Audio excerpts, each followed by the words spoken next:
बोलो शिव शंकर भगवान की जय, उमापति महादेव की जय। ओम नमः शिवाय। मेरे प्यारे से भक्तों, रामायण में एक चौपाई आता है, तुलसीदास जी ने लिखा है कि जिसकी रही भावना जैसी, प्रभु मूरत देखी तिन तैसी।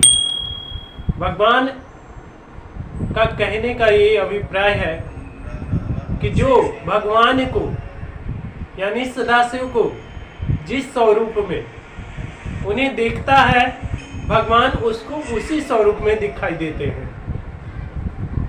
क्योंकि माता मैना को जब भगवान का स्वरूप भूत भावन लगा तो उनको भूत भावन दिखाई दिए, और जब भगवान को उन्होंने जमाता मान लिया तो उनको इस संसार में बढ़कर उनसे सुंदर कोई भी नहीं दिखाई दिया। इस तरह सभी विवाह पद्धति समाप्त हुआ और जनवासी में भगवान शिव जी पहुंच गए, और वहां पर ब्रह्मा जी और भगवान विष्णु जी ने सप्त ऋषि और नारद जी को बुलवा लिया और कहा कि हे नारद और हे सप्त ऋषियों, आप सभी की कृपा से ही यह विवाह संपूर्ण हुआ है। फिर विष्णु जी तथा ब्रह्मा जी ने बहुत सा दान देकर हिमांचल से विदा मांगी। हिमांचल बहुत से लोगों को साथ आकर विनय पूर्वक वचन बोले कि हे देवताओं, आप मुझे छोड़कर न जाइए। यद्यपि मैं आप लोगों का भली प्रकार से सेवा भी ना कर सका, सेवा तो सेवा, मैं आपके चरण भी नहीं धो सका। मैं अत्यंत ही लज्जित हूं, यहाँ तक कि पुष्प भी आप लोगों को मैं भेंट नहीं कर सका। और जिसकी कामना पूरा संसार करता है, आप सभी देवता एक साथ भगवान सदाशिव के साथ आप मेरे घर पधारे, और मेरा गृह सबसे अति पावन हो गया, फिर भी मैं आप सभी की सेवा नहीं कर सका।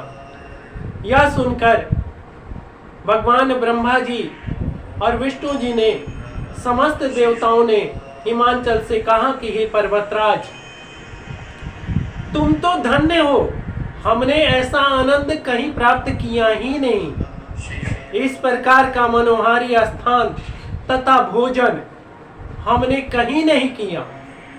रिद्धि सिद्धि तुम्हारी चेलिन है, संसार के तुम्हारे समाज और कोई भी नहीं है। इसी प्रकार दोनों ओर से नम्रता पूर्वक वचन कहे गए।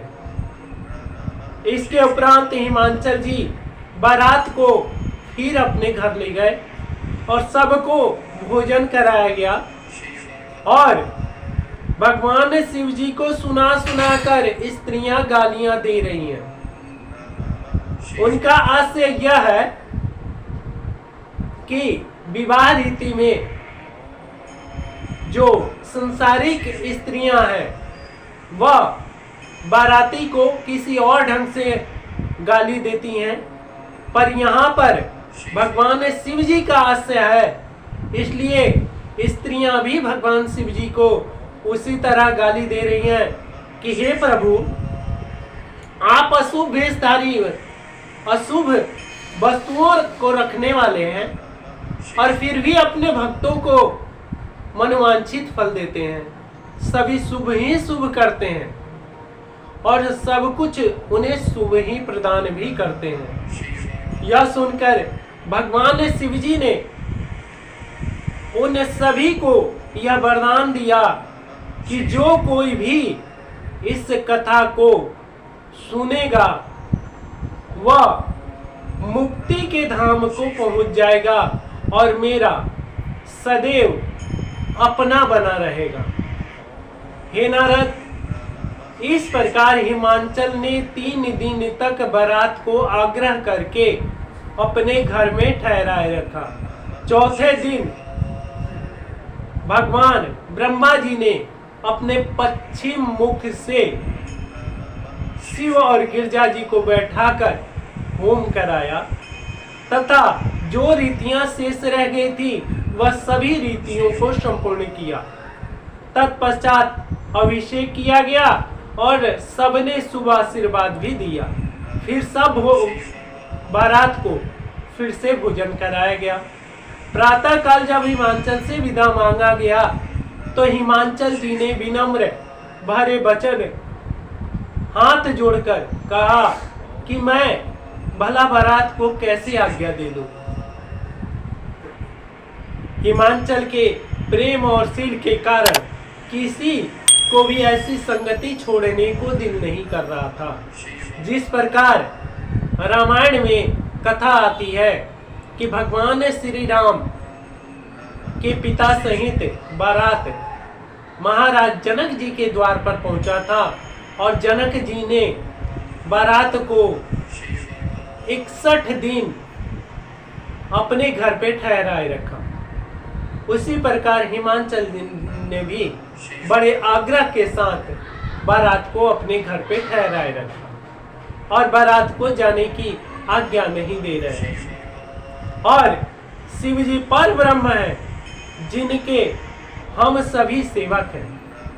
ऐसा देवताओं ने कहा, वे तुम्हारे घर पर आए हुए हैं, इसलिए संसार में तुमसे अधिक भाग्यवान हे हिमांचल कोई भी नहीं है। यह कहकर सभी देवता एवं मुनि अत्यंत दुखी होकर फिर से उनसे आग्रह कर रहे हैं कि हे प्रभु, हे हिमांचल, अब हमें जाने की आज्ञा अवश्य प्रदान करें, क्योंकि हम सभी दुखी हैं आपके घर को छोड़कर जाने से, क्योंकि इस संसार में आप के घर के सिवा हमें कहीं भी इतना सुख प्रदान नहीं हुआ। अतः अंत में निराश होकर हिमांचल ने लज्जा से एक सभा बुलाई और सभी को सूचना कर दिया कि भगवान शिव जी और बारात आज विदा होने के लिए उद्यत है। हिमांचल के मुख से यह वचन सुनकर सब लोग अचेत हो गए तथा मूर्छित से हो गए, परंतु फिर भी हिमांचल ने गुरु जी की आज्ञा से सब प्रकार की सामग्री उपस्थित किया और बारात को घर के भीतर लेवा लाए। जब बारात सब लोग आ पहुंचा तब ब्रह्मा जी ने शिव एवं गिरजा जी को मध्य में बैठाकर फिर गौरी और गणेश जी का पूजन कराया।